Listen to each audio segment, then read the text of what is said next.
ఓం మహాగణాధిపతయే నమః. ఓం గురుభ్యో నమః. ఓం శ్రీమాత్రే నమః. పరమేశ్వర స్వరూపమైనటువంటి జ్యోతిష, వాస్తు మరియు ఇతర అనేకమైనటువంటి శాస్త్రములను మనకు అందించినటువంటి మహర్షులకి నమస్కారం. హయగ్రీవ హయగ్రీవ హయగ్రీవేతియో వధేత్ తస్య నిస్సరతే వాణి జహ్నుకన్యా ప్రవాహవత్.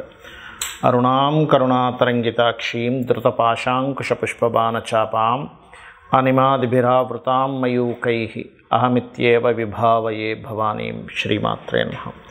ప్రేక్షకులకి ఆ లలితాంబిక అమ్మవారి యొక్క అనుగ్రహం పరిపూర్ణంగా కలగాలని మనస్ఫూర్తి కోరుకుంటూ మనం ఈరోజు శని వక్రగతి వల్ల ద్వాదశ లగ్నాల వారికి మరియు ద్వాదశ రాసుల వారికి, లగ్నం తెలియని వారి రాశిని చూసుకోండి, ఏ విధమైనటువంటి లాభములు ఉంటాయి మరియు పర్టికులర్ లగ్నం వాళ్ళు ఏ రెమెడీ చేసుకుంటే బాగుంటుంది అనేటువంటి విషయాలను ఇప్పుడు మనం తెలుసుకుందాం. మకర లగ్నము, మకర రాశి. మకరం వారికి కనుక చూసుకున్నట్లయితే శని ఇచ్చేటువంటి మంచి ఫలితాలు, జాగ్రత్తలు చెప్తాను మీకు. మీకు శని యొక్క ప్రభావం 2 నుంచి లగ్నంలోకి వస్తుంది.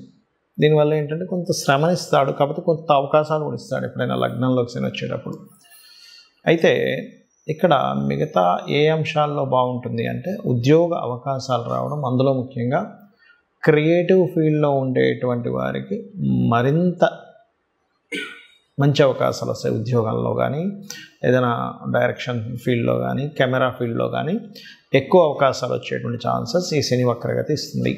దీంతోపాటు రుణ సంబంధించినటువంటి విషయంలో ఓ దగ్గర డబ్బులు తీసుకుని వాళ్ళు ఇబ్బంది పెడుతున్నారు, ఇంకో దగ్గర తీసుకొచ్చి వాళ్ళకి అడ్జస్ట్ చేయడానికి వీటికి బాగుంటుంది. ఉన్న ప్రాంతం కాకుండా ఇతర ప్రాంతాలకి, అందులో ముఖ్యంగా మార్కెటింగ్ రంగాల్లో ఉండేటువంటి వారికి, ఫ్యాషన్ రిలేటెడ్ రంగాల్లో ఉండేటువంటి వారికి ఈ యొక్క శని వక్రగతి మీకు యోగిస్తుంది. అలాగే మరొక విషయం ఏంటంటే ఇక్కడ ఈ శని వక్రగతి వల్ల మీకు పర్టికులర్గా ఈ కాంబినేషన్ ఏదైతే ఉందో మరి జాగ్రత్తలు ఏం తీసుకోవాలి ఇలా శని వక్రగతి ఉన్నప్పుడు అంటే, సహజంగా అందరూ ఏమనుకుంటారు, శని మాకు లగ్నాధిపతి కదండి ఎక్కువ ఇబ్బంది పెట్టడం అంటూ ఉంటారు. అది కొంతవరకు ఫేవర్ ఇస్తాడు, ఒక 10%. కానీ మీరు చేసిన కర్మ ఏముంది అనేటువంటి దాని మీద ఆధారపడి ఉంటుంది మీ పర్సనల్ చార్ట్లో. అయితే ఇక్కడ ముఖ్యంగా కమ్యూనికేషన్స్ చేసేటప్పుడు ఏదైనా రియల్ ఎస్టేట్ లేకపోతే కన్స్ట్రక్షన్ కంటే కూడా రియల్ ఎస్టేట్లో భూములు కొనుగోలు, అమ్మకము, లేదా రైతులు,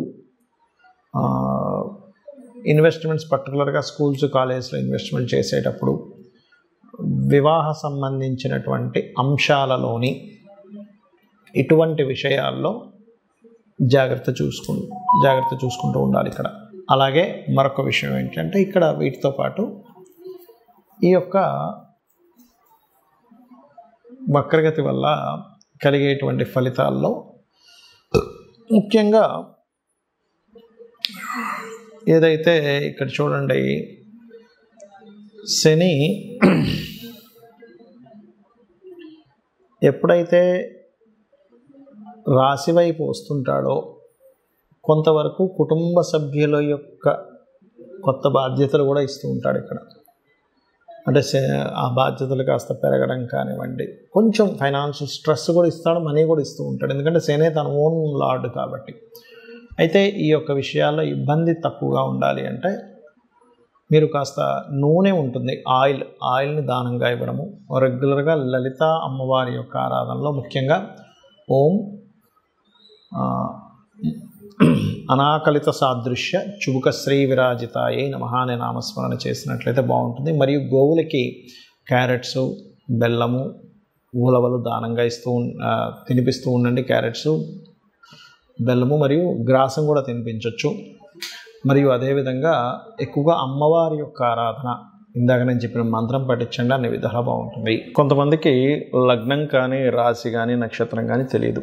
అటువంటి వారు ఏ పరిహారం చేసుకోవాలి, ముఖ్యంగా అటువంటి వారు ఏ జాగ్రత్తలు పర్టికులర్గా తీసుకోవాలి శని వక్రగతిలో ఉన్నప్పుడు అంటే దేని మీద జనరల్గా అందరికీ ఎఫెక్ట్ చూపిస్తుంటుంది అంటే ఇన్వెస్ట్మెంట్స్. మనం ఎక్కడైనా ఒక ఇన్వెస్ట్మెంట్ చేస్తున్నప్పుడు అది ల్యాండ్ కానివ్వండి, చదువు మీద కానివ్వండి, బిజినెస్ మీద కానివ్వండి, ఇన్వెస్ట్మెంట్ చేసేటప్పుడు కాస్త చూసి ఇన్వెస్ట్మెంట్స్ చేయాలి అనేటువంటి చూపిస్తుంది. అదేవిధంగా శని వక్రించినప్పుడు ఏంటంటే పర్టికులర్గా దాని యొక్క ప్రభావం అనేటువంటిది పితృస్థానము మాతృస్థానాలు అంటారు. అంటే రవి చంద్ర రాసుల మీద దాని ప్రభావం ఉంటుంది. కాబట్టి ఎవరైనా సంతానం సంబంధించినటువంటి ప్రయత్నాలు, అందులో ప్రత్యేకంగా IUIలు IVFలు చేయించుకునేటువంటి వారు కొంత జాగ్రత్త వహిస్తూ ఉండాలి. అలాగే ఈ శని యొక్క వక్రగతి పర్టికులర్గా ఏలినాటి శని, అర్ధాష్టమ శని, అష్టమ శని ఉన్నటువంటి వారికి దాని ప్రభావం కొంత తగ్గుతుంది. అది ఏ రాశుల వారికి అంటే, ఇప్పుడు చూడండి, మనకి ఈ మకర రాశి ఉందనుకోండి, మకర రాశి వారికి ఏలినాటి శని లేదు, వెళ్ళిపోయింది. కానీ వక్రగతి వెనక్కి రావడం వల్ల మకర రాశి వారికి కొంత ఏలినాటి శని ప్రభావం ధనస్థానం మీద పడుతూ ఉంటుంది. మన కుంభరాశి వారికి జన్మంలో ఉన్నటువంటి శని వెనక్కి వెళ్ళినట్టు అవుతూ ఉంటుంది. అంటే ఏమిటి, కొంచెం స్ట్రెస్ తగ్గుతూ ఉంటుంది. మీనం వారికి ఏలినాటి శని ప్రారంభమై 1.5 year అయినప్పటికీ ఇప్పుడు మరలా ఏలినాటి శని లేని ప్రభావం కనిపిస్తూ ఉంటుంది. అలాగే కర్కాటకం వారికి అష్టమ శని ప్రభావం తగ్గడము, వృశ్చికం వారికి అర్ధాష్టమ శని ప్రభావం తగ్గుతూ ఉంటుంది. అయితే ఇక్కడ మీరు అర్థం చేసుకోవాల్సిన విషయం ఏంటంటే, శని భగవానుడి యొక్క మహాదశ నడుస్తున్నా, ఏలినాటి శని, అర్ధాష్టమ శని, అష్టమ శని నడుస్తున్నా ఏమీ కంగారు పడాల్సిన అవసరం లేదు. ఆయన ఏమీ మిమ్మల్ని హింసించడు. ఒకటే గుర్తుపెట్టుకోండి, ఆయన కర్మనిస్తుంటాడు. కర్మ అనేటువంటిది మనం చేసేటప్పుడు శ్రమ అనేటువంటిది ఖచ్చితంగా ఉంటుంది. ఎందుకంటే శని భగవానుడు శ్రమకారకుడు, కర్మకారకుడు, ఆలస్యానికి కారకుడు, మందుడు అంటూ ఉంటారు జ్యోతిష్ శాస్త్రంలో. అందుకని ఏమిటి, కాస్త శ్రమ ఆలస్యం అవుతుంది, ఇంతే గుర్తుపెట్టుకోండి. మనం చూడండి, ఏదైనా ఒకటి ఇన్ఫర్మేషన్ ముందే మనకి ఇది ఇప్పట్లో రాదు, కొన్ని రోజులు టైం పడుతుంది అని ముందుగా మనం ఫిక్స్ అయ్యామనుకోండి ఏదైనా ఒక విషయంలో, మనం అప్పుడు ఇబ్బంది పడం. అలా కాకుండా ఈరోజే వచ్చేస్తుందండి మనకు ఆ రిజల్ట్, లేకపోతే ఈరోజే మనం దాన్ని మనీ ఇస్తాను, వ్యక్తి ఇచ్చేస్తాను అన్నాడు అన్నప్పుడు మాత్రమే అది రేపటికి పోస్ట్పోన్ అయితే మనం స్ట్రెస్ ఫీల్ అవుతాం. అలా కాకుండా ఓ వారం 10 రోజుల్లో వస్తుందని మనం ఫిక్స్ అయితే, ఒక రేపు వచ్చింది అనుకోండి ఆ రిజల్ట్, మనకు రావాల్సిన లాభము, అప్పుడు అదే తొందరగానే వచ్చింది అనుకుంటాం. అలా ఏంటంటే ఈ రాసుల వారు పర్టికులర్గా ఈ 4.5 నెలలు అంటే ఎవరెవరు, ఇప్పుడు ఈ మిథున రాశి వారికి అష్టమ శని యొక్క ప్రభావం పడుతూ ఉంటుంది ఈ వక్రించడం వల్ల. అలాగే తులా లగ్నమ తులారాశి వారికి అర్ధాష్టమ శని ప్రభావం పడుతూ ఉంటుంది. ఏది, పంచమంలో శని ఉన్నప్పటికీ వక్రించడం వల్ల. మరియు ఈ యొక్క ధనస్సు వారికి ఏలినాటి శని ఎండింగ్లో ఉండే ప్రభావం పడుతూ ఉంటుంది వక్రించడం వల్ల. వీరు కొంత జాగ్రత్త వహిస్తూ ఉండాలి. అలాగే ఇక్కడ ముఖ్యమైనటువంటి విషయం ఏంటంటే, చాలామంది వాళ్ళ జన్మజాతకంలో ఉన్నటువంటి ప్లానటరీ పొజిషన్స్ ఏమిటి, PAC అంటారు, అంటే ప్లేస్మెంట్ ఆస్పెక్ట్ కంజంక్షన్ ఏమిటి, మహాదశ ఏం నడుస్తుంది, ఏ గ్రహం బలంగా ఉంది, ఏ గ్రహం బలహీనంగా ఉంది అనేటువంటి విషయాన్ని పరిశీలించడం మానేసి కాలసర్పదోషం ఉంది, లేకపోతే సర్పదోషం ఉంది, లేనట్లయితే ఏలినాటి శని నడుస్తుంది, ఇంకోటి ఏదో స్త్రీదోషం ఉంది, పితృదోషం ఉంది, అందుకే నేను జీవితంలో ఎదగలేకపోతున్నాను అనుకుంటారు. అది కేవలం ఆ పార్ట్ వరకే. స్త్రీదోషం ఉందంటే కేవలం ఒక స్త్రీతో జరిగిన వివాదం వల్ల మీరు ఇబ్బంది పడతారు. పితృదోషం ఉందంటే పితృదేవతల అనుగ్రహం తప్పుగా వస్తూ ఉంటుంది. కాలసర్పదోషం ఉందంటే అది కాలానికి ఆపాదించబడాలి కానీ జన్మజాతకానికి చేయకూడదని చెప్పబడింది. సర్పదోషం ఉందంటే కొంచెం మనిషికి కోప స్వభావం ఎక్కువగా ఉంటుంది, సడన్గా అప్ అండ్ డౌన్స్ వస్తుంటాయి, అంతవరకే. కానీ మిగతా మన జాతకం మొత్తం అదొకటే రూల్ చేస్తుంది అనుకోకూడదు. ఒకవేళ ఆ దోషం ఉన్నప్పటికీ కూడా చాలా సింపుల్గా సర్పదోషం ఉన్నటువంటి వారు రాహుకేతు గ్రహాల దగ్గర దీపారాధన, రావి చెట్టు చుట్టూ ప్రదక్షిణాలు చేసుకోవడము, సర్ప ఆరాధన చేయడము, కాళహస్తికి వెళ్ళి రావడం చేస్తూ ఉంటే అది పూర్తిగా తగ్గిపోతుంది. దాని గురించి టెన్షన్ పడక్కర్లేదు. ఏలినాటి శని, అర్ధాష్టమ శని, అష్టమ శని నడిచేటప్పుడు మీరు చక్కగా ఏంటంటే కాస్త మధ్యాహ్నం పూట నిద్రించడం మానేయాలి. అది అనారోగ్యము చిన్నపిల్లలకి, స్త్రీలకి వర్తించదు. మళ్ళీ ఇది ఆరోగ్యంగా ఉండేటువంటి యువకులు కనుక మధ్యాహ్నం నిద్రిస్తే ఏలినాటి శని, అష్టమ శని సమయంలో వాళ్ళకి ఆ శని ప్రభావం మరింత నెగిటివ్గా ఎక్కువ పడుతూ ఉంటుంది. వాకింగ్ ఎక్కువ చేయడము, ఎక్కువ శ్రమించడము, ఇట్లాంటివి చేస్తూ ఉండాలి. అప్పుడు దాని ప్రభావం అనేటువంటిది పడదు. అదేవిధంగా స్త్రీ శాపం ఉంటుంది. అంటే శుక్రుడు పాడైనప్పుడు సర్వసాధారణంగా అనవసరంగా మీరు స్త్రీలతో గొడవలు పెట్టుకోకూడదు. మాతృశాపం ఉన్నప్పుడు మాతృతో ఇంకా ఎక్కువ గొడవలు పెట్టుకుంటే ఆ కర్మ ఇంకా పెరుగుతూ ఉంటుంది. పితృశాపాలు ఉన్నప్పుడు తండ్రితో ఎక్కువగా గొడవలు పెట్టుకోకూడదు. ఇవన్నీ ఏంటంటే ఈ గ్రహాలు ఇవి ఎందుకు ఇలా ఏర్పడ్డాయంటే పూర్వజన్మలో చేసుకున్నటువంటి కర్మ ఆధారంగా ఇవి ఇలా వచ్చాయి.